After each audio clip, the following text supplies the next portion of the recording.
just moving on to the other player that obviously for now has been one of our main, transfer targets or signings, obviously, is this guy. And just obviously, I'll talk about him. Obviously, we've been seeing a lot of him. I think a bit more credit has been put on his name, obviously, in the light of the Nations League semi-final and final performances that he had. Obviously, just completely bossing it, just really seeing his full game, seeing how good. First of all, I talk about off the ball, his ability to intercept and be snappy in those like tackles, and get around the pitch. Like I didn't know that he actually has very, very good carry and very, very good drive as well on the ball, as well as just that ability for him to make almost any pass and just dictate. And he really can play the six by himself. Like I don't even think he needs like I'm not saying he doesn't need it. A system is a system. I don't even think he needs midfielders to invert next to him to give him that sideways option. I think he's good by himself to conduct the pace, know if there's no forward pass, just spray it to drop into position. Like he's one of those guys, isn't it? Jorginho. Like how much I love Jorginho, and I always talk about him throughout the last 2 seasons of when he plays. It's just something different to when he plays and his understanding of the game. But obviously, this is the older sense. Zubimendi is that and more, and the fact that we know the deal's not been fully done yet, and obviously we never know. But I think Arsenal definitely get the deal done. David Ornstein came out. He said it the other day that obviously it's all but agreed. Arsenal expecting to be there at the beginning of the pre-season. I think it's just about the Sociedad accounts. But before I get into the main point of why I brought Zubimendi, just you talk to me about what you feel about the player and just like how excited are you, obviously, about him coming to Arsenal? Well, to be honest, very much excited because we're going to talk about something later. But with Jorginho leaving the squad, well, my first instinct was you have to replace that. And I think for a very long time, everybody knew we were getting Zubimendi. I didn't get to watch a lot of Zubimendi over this past season. But what I would say in the games I did watch him, he seemed really, really good. I spared more emphasis on him, especially in these Nations League semi-final and final when we know more concrete that we're going to sign the guy. When I watched him, it's like, okay, wow, like I can imagine him playing alongside Odegaard. I can imagine him playing alongside Rice, adding one or two pieces. When you see Nico Williams off the left, you kind of say, okay, well, you add a little bit more sauce on the left wing, maybe Saka. That opens up the game tremendously. And I think when you look at Zubimendi, you talked about how much he could dictate the pace of the game, play the lone six by himself. And I think that's exactly what we're going to be asking him to do. He's not afraid to receive the ball in different areas. He could take the ball forward through the gaps, and that's something I've been begging players to do. Odegaard is a player that likes to drop too deep for the ball. Hopefully, this is something that keeps Odegaard high up the field so we can play the ball, zip the balls in between the lines so he can play with Saka. He could play with Sesko now in that final third, play with Timber or Ben White, whoever's in that final third linking up. And I think that's going to help us open up to be honest, a better attacking side, help us break down those low blocks. So now you have central guys that the midfield has to focus on. You're getting the ball through the lines quicker, or you're getting that ball to the wide man earlier. So I think Zubimendi coming into the team, even if we keep Partey, even if we kept Jorginho as well, having a player like that, a young profile player, someone who can grow into the squad, who's already played with Moreno, played with Odegaard, is already going to know the system of being a Spanish manager, knowing the style of play is going to suit him. He just has to probably get used to the league, but again, I don't think that should be too much of an issue. I think Zubimendi is a really, really good signing. Like you made an excellent point there, like bro, about because of his ability to dictate that first phase and second phase. Now Odegaard doesn't have to drop deeper to receive the ball outside or even between. He can just stay in those pockets and those gaps. Players like Ethan, if Max gets the first team, which especially Max if he comes through with that profile, we'll get into return and receive it and drive at players again. It's going to be. You know what I mean? In more dangerous areas, and it will help us against those mid blocks, those nasty mid blocks where.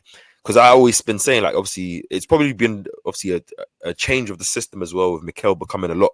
Mikel has definitely become way more conservative with the system and way more conservative with the team. Obviously, given the fact that the matter that that 22-23 season and just the way we used to concede goals, we've become more controlled. We've become the best defense in the world, in my opinion, and definitely in the league. For the last 2 seasons, just proven that, but. It's definitely sacrificed a lot of that, risky passing, that fast, quick zip that we used to do that opens up space and kills teams. And I think I feel like, especially with the window that I kind of anticipate and just don't see how we're not going to have, I just don't see bro, like I think we're gonna have the perfect blend of that. We're gonna see the perfect Arsenal, the best version of and, our and, team and that's what and next that's season, what I'm bro. hoping for, KP, because he's been God through. willing, and Mhm. no injuries, bro. God willing, Bro, fam. Touch yes. wood, And please. first thing that, God willing, no injuries, especially to the signings like Zubimendi, who could come in and change us. Signings to whoever is on the left wing, to whoever we sign at striker. Those positions are going to be so crucial to because us. because I because hope I no injuries. because apart from Kai Havertz, I sorry to interrupt you, bro. Like, No bro, problem. unlucky, fam. Timber came in, guy gets injured the first game. Yep. Marino comes in, gets Marino. injured his first Told training you. session. Calafiori comes in, gets injured first international break. Like, no, no, no, Mhm. no, no, like, please, yeah, Please.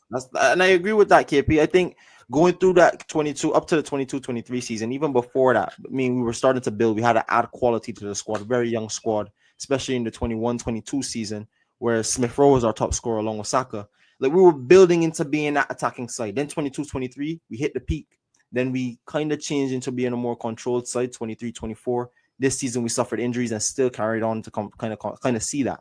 Hopefully, now we get the better balance, and hopefully, now we can see not only a strong defense where you see Gabriel, you see Saliba, Timber, Lewis Skelly, but you also see an attacking side who going forward can score 2, 3, 4 pass teams. I mean, even this season, we put 5 past West Ham, put 5 past Sporting, put 5 past Real Madrid over 2 legs.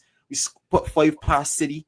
And this is just one season alone. I'm not even talking about as abroad. I've had other good results. We've had 3-0 against Forest, who had one of the best defenses in the league. Like, we've scored goals at moments and bits and times this season. So I just hope next season we can see a little bit more of it, man, because I think the players that we have can get us over the line. Absolutely. that's just it, man. And play like Zubimendi is just gonna, like, I feel like, be able to embody really what Mikel wants, what he probably sees. Obviously, it's that Spanish heritage, and obviously Mm-hmm.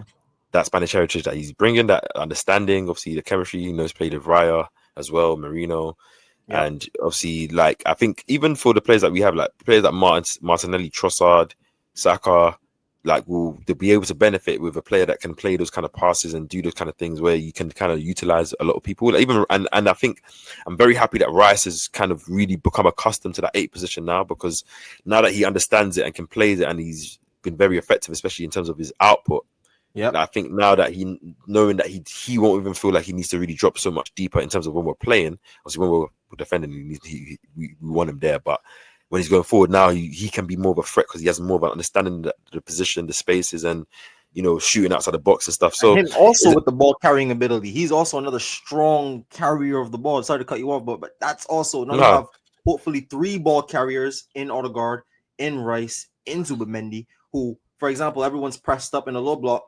Take on 1, 2 players, beat the press, knock it off to the next man, then play the ball through, then break the lines again. Like, so much and little things and you now can forgot happen, man. and you forgot the best ball carrier of them all, Lewis Skelly, who now Lewis can Kelly. can be a bit more free, Mm-hmm. knowing that he has a bit more of a, the guy that really knows that position. Obviously, Mm-hmm. we'll see how Zubimendi will settle in, but I just don't see how he wouldn't settle in like water. But obviously, off the back of the Zubimendi stuff, obviously, uh, me and you were obviously very, very confident that obviously Thomas Partey was probably near enough getting agreement. We saw obviously Jorginho being released, as he probably was always going to Flamengo. I can't wait to watch him, by the way, in the Club World Cup, because I know, Yeah, that's gonna like, be good. I haven't seen a regular Jorginho is going to be nice, obviously. But Partey, things have kind of stalled, like, kind of quieted down. We haven't really still any update about, like, I think I the have. contract I being seen signed. something that's So saying I mean, I like, see we something didn't have. that's oh Sorry, go on, go on. No, you go on. no, I was gonna say I just saw something that said he's looking for length. It's something which matches family, matches where he's at in his career, just some stability. Yeah, Basically, yeah, it's yeah. just wants more years, some month, Yeah, maybe a I guarantee. understand and I understand what he's saying, and I tweeted this today. Like I said, it's that part. If I was Party, I would take my time too. Like I know in the Arsenal, I brought in a player like Zubimendi Young. Probably is a player that we've been trying to get for a couple of years.